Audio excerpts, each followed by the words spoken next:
Good morning everyone. कैसे हैं सभी? आप लोगों को प्रोजेक्ट वर्क भी दिया गया था, जिसको शायद जो है आप लोगों ने कंप्लीट कर लिया होगा। ठीक है। और अभी आप लोगों की दीपावली की छुट्टी थी तो सबने बहुत अच्छे से दीपावली मनाई होगी, क्योंकि इस बार होमवर्क भी नहीं दिया गया था, है ना। चलिए, आज जो है हम लोग लंबी छुट्टी के बाद फिर से अपने ऑनलाइन क्लास में उपस्थित हुए हैं। और हम लोग आज जो है क्लास 12th में ज्योग्राफी के अंतर्गत जो है चैप्टर 13 मानव विकास पढ़ेंगे। मैंने 11 और 12 चैप्टर जो है हमने पहले भी पढ़ लिया है, इसलिए सीधा 13 चैप्टर पढ़ा रहा हूँ। ठीक है, जिसमें जो है जनसंख्या, वितरण, घनत्व और प्रवास के बारे में दिया हुआ है। चलिए पढ़ते हैं। मानव विकास। प्रत्यक्ष रूप से ऐसा माना जाता है कि विकास स्वतंत्रता है जिसका संबंध प्रायः आधुनिकीकरण, अवकाश, सुविधा और समृद्धि से जुड़ा हुआ है।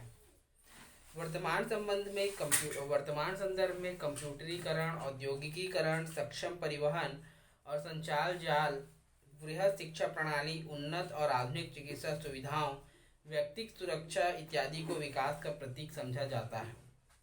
भारत जैसे उत्तर उपनिवेश देश के लिए उपनिवेशवाद, सीमांतीकरण, सामाजिक भेदभाव और प्रादेशिक असमता इत्यादि विकास का दोहरा चेहरा दर्शाता है। संयुक्त राष्ट्र विकास कार्यक्रम द्वारा सन 1990 में प्रथम मानव विकास रिपोर्ट प्रकाशित की गई थी। इसके बाद से इस रिपोर्ट का प्रकाशन प्रतिवर्ष किया जाता है। मानव विकास। आज अगर हम मानव विकास के बारे में पढ़ते हैं तो पाते हैं कि प्रारंभिक अवस्था में जब मानव का जीवन प्रारंभ हुआ था, उसके बाद से आज की परिस्थिति में जो है मानव ने लगातार विकास किया है। आज आपके पास शिक्षा, संचार, परिवहन और मेडिकल फैसिलिटी की जो है उच्च गुणवत्तापूर्ण चीज़ें जो है आपके पास उपलब्ध हैं। इसके बाद जो है मानव विकास सूचकांक जारी किया गया, जिसका पहला रिपोर्ट जो है जारी किया गया था। इस रिपोर्ट के बाद जो है इसका प्रकाशन प्रतिवर्ष किया जाता है। तब से अब तक इस रिपोर्ट में कई संशोधन किए गए हैं।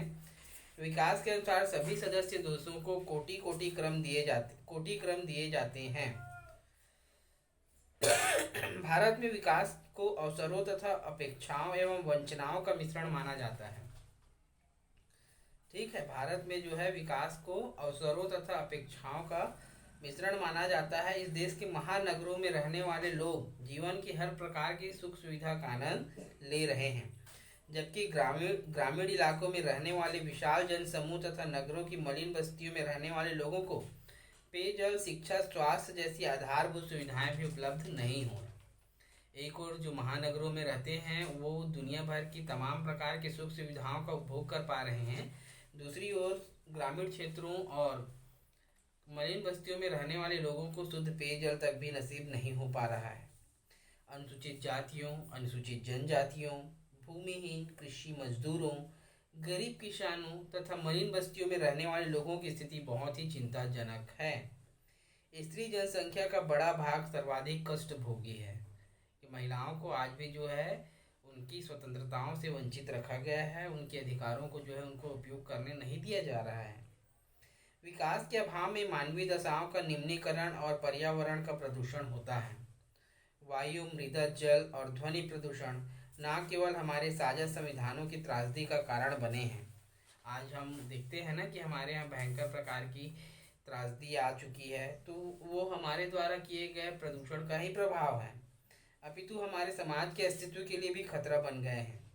परिणाम स्वरूप निर्धनों में सामर्थ्य की गिरावट के लिए 3 अंतर संबंधित प्रक्रियाएं कार्यरत है। पहला है सामाजिक सामर्थ्य में विस्थापन और दुर्बल होते सामाजिक बंधनों के कारण। दूसरा, पर्यावरणीय सामर्थ्य में प्रदूषण के कारण। तीसरा, व्यक्तिगत सामर्थ्य में बढ़ती बीमारी और दुर्घटनाओं के कारण।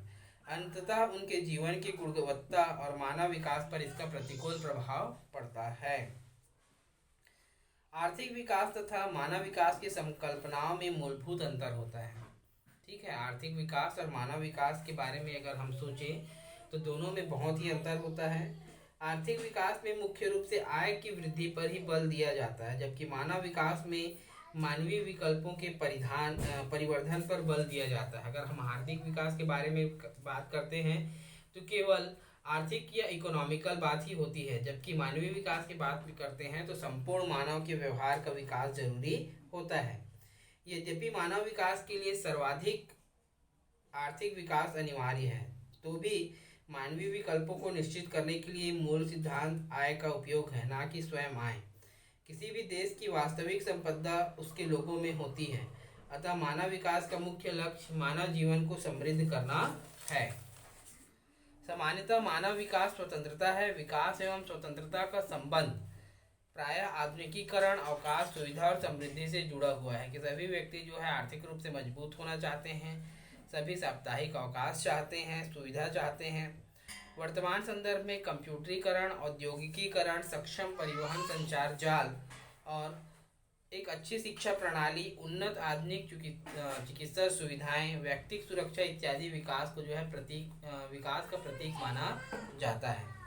विकास को प्रायः आधुनिक वस्तुओं की उपलब्धता एवं गम्यता के संदर्भ में मापा जाता है, परंतु यह विकास का आंशिक एवं एक तरफा रूप है, जिसे प्रायः पश्चिमी अथवा यूरोप केंद्रीय विचार कहा जाता है कि आज हम शिक्षा, स्वास्थ्य, मनोरंजन के साधन और आय को ही अगर विकास का मापक मानते हैं तो यह केवल उसका एक पार्ट है और ये केवल जो है यूरोपीय विचारों द्वारा केंद्रित माना जाता है। भारत जैसे उत्तर उपनिवेशवादी देशों के लिए उपनिवेशवाद, सीमांतीकरण, सामाजिक भेदभाव और प्रादेशिक असमता इत्यादि विकास का दूसरा चेहरा दर्शाता है।